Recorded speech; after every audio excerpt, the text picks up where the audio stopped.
Welcome back to Sahara TV. My name is Rodolfo Okonkwo. Last Saturday, the people of Anambra State went to the polls to elect a new governor. Now, 1 week after, the last has not been heard of that election. The election was first declared inconclusive by INEC, that is the body that conducted the election, because of fraud and other irregular activities. Yesterday, INEC announced that supplementary elections will take place on Saturday, November 30th. Now, to help us further understand what happened last Saturday in Anambra State, we have invited a reporter for Daily News of Nigeria who is based in Awka. Her name is Pamela Eboh. Pamela, welcome to Sahara TV. Thank you very much. Let me start by asking you, tell our viewers, where were you during the election? Were you in Awka or were you moving around the state? I was in Awka. I'm based in Awka, but I had to move around. I roved around as a journalist. We usually rove around on election days to monitor the events. Okay. But as a matter of fact, that is not to say that I was in all the polling booths, but there are some places I visited and I observed some things there. Were you traveling as a group or you were on your own? Yeah, we traveled as a group. Okay. And not all the journalists, though. Okay. So how many local governments area did you go to? Or were you just within Awka? No, I was shortly or briefly at Awka South. Then I was at Bagana, which is in Jikoka. Okay. Then I was at Demilu as a Nocha, and I was at Anambra West. Okay. Where you have the PDP party candidate. So how did the election go based on your own observations? It was generally peaceful, but marred by apathy because people didn't come out much. And there was issue of INEC officials reporting late.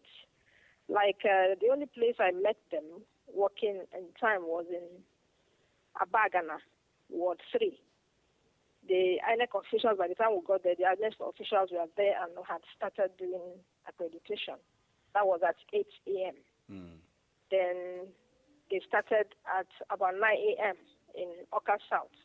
Initially, there was some issues of whether they came with the materials. Then at some point, they brought out the materials and started accrediting voters. Then after the Abagana, that is the Ward 3 in Njikoka, I'm getting to Agwata, Umuchu Ward 1. That was at about 11. The accreditation was yet to be started. It was when the governorship candidates, one of the governorship candidates arrived that they started accrediting voters. And there, on the list they had up to 200 voters, registered voters. But what we had there on ground, they were not up to 30, as at the time we visited there. So, then same thing applicable. Go ahead. Hello? Go ahead, yeah. Then same thing, the governorship candidate encouraged them to follow the proceedings of INEC, but ensure that they allow people to be accredited, those that have their cards. Then when we got to Anambra West, that is where we have Tony Moye, the governorship candidate for PDP. We learned that he came out early, about 8:30 in the morning, to do his accreditation, but the officials were not there. So he left, and on coming back in the afternoon, then we were there. On coming back, about more than 40 voters were there, both old and young, raising their cards, complaining that their names were not in the list, the INEC list. Then when Tony Moye got there to check on his name was not there. His father's name was missing, as well as that of his mother. So he couldn't vote, the father couldn't vote, and the mother couldn't vote, together with over 40 voters that were there at that time.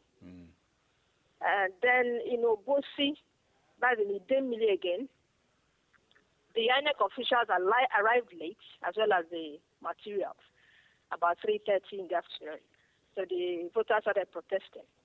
In that regard, voting was cancelled in that area, as well as Umoji, and shifted forward to the next day, which was Sunday, the 17th of November. It was held on Sunday, but there was apathy. People didn't quite come out to vote. Then at Ngige's ward, that is the APC candidate, there was the same issue of late arrival of voters. But as a matter of fact, the candidate was complaining that the INEC officials didn't show up because of a reason that they were on strike. Okay. Now that the ad hoc staff. Yeah, go on. Now, I wanted to find out now, what is the mood in Anambra State now that the election, first of all, was declared inconclusive, but they are planning a supplementary election next Saturday. What is the mood of people in Anambra State? Everywhere is calm. Like, most people have accepted it as, most of the candidates have accepted it as their fate. They've given support to the APGA candidates. But three major contenders, which is Senator Ngige of APC, PDP. The candidates for PDP, Tony Moye, Tony Moye, and the Labour candidate, Party, Ifeanyi Ubah, three of them majorly are insisting on a rerun. They claim that there was no election in the state. As a matter of fact, they held a joint press conference to say that they are rejecting the results and they want a rerun. But as of now, everywhere is peaceful and people are going about their normal duties, waiting for the supplementary. Now, I know that you covered at the last election, that was 2010.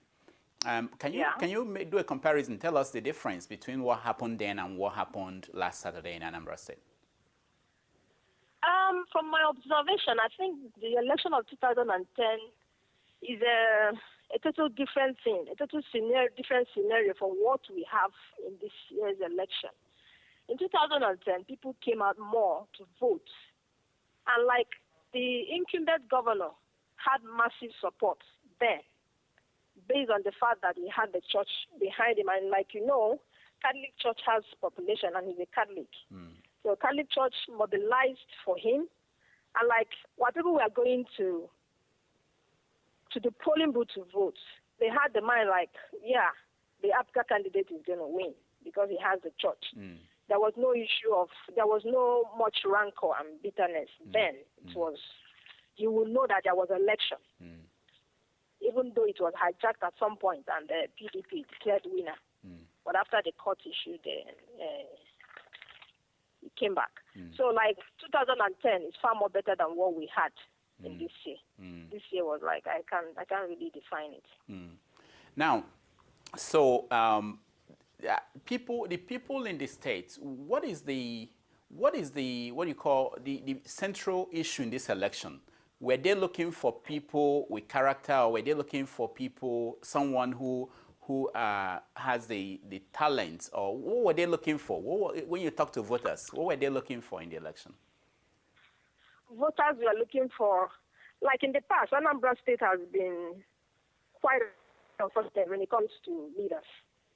Till Governor Peter Obi came in, or rather, till Chris Ngige came in, he did a bit he could before he was taken out of the place. So when Peter Obi came in, like people started experiencing what we had not experienced in the past, he made sure that every sector benefited from his regime. So like Anambra people are keenly looking for a man that will come and listen, have a listening ear, and know the needs of the people he's governing, not somebody that will go there and amass wealth and owe teachers and not build the roads and not take care of our schools. So they are looking for somebody that will come and take Anambra State to the next level like other states. Because the state is so backward when you talk of development. So they're actually looking for someone that will come and lift Anambra State and make it look like a state capital. Okay. Not an issue of. Go on. So is there any candidate you think that epitomized that in the voters were looking for amongst the leading candidates that ran for this election? Judging from the past, Senator Ngige has been tested. He did well. For the little time he was there, he did well. Because if you talk of the roads he constructed then, all of them are still in good order. Then for other candidates, Tony Nwoye has not been tested in that public office, though he was once PDP chairman of the state. So apart from being the PDP chairman of the state, he has not held any public position for one to judge him and say he will do well or he will not do well. But he's a young man, humble. Then if you talk of APGA candidates, he was not known before the election. He was barely known. It was during this election that people started hearing about Obianyo. So I wouldn't know. He may want to toe the line of his predecessor, which is Governor Peter Obi, or he may want to bring in his own blueprint. Nobody knows till we get a new government. Yeah. Okay, now we are running out of time. Let me ask you, APGA, so far, the results so far announced or released, we see that APGA is leading. So Yeah. do they have that kind of grassroots support across Anambra State to report that kind of results? No. No? I beg to disagree. I don't think, no. Okay. Now, I don't think. now, what do you think is the reason why, if, for instance, if they think that they have the support, that they will go against having a new election that will be clear to everybody that they are winning? What do you think is why they won't do that? Well, I think out of the three major contenders, APGA has a chance, so to say. PDP has a chance, so to say. ACN has a chance, so to say.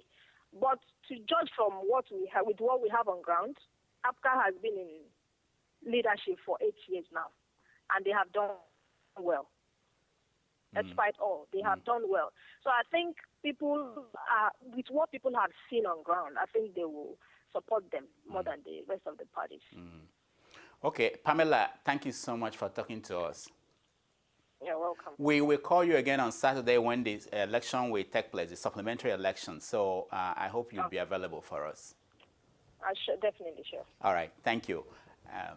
Coming up next, we are going to talk to Lai Mohammed, who is the APC spokesperson. We want to find out why his party is rejecting the planned supplementary election. So stay tuned.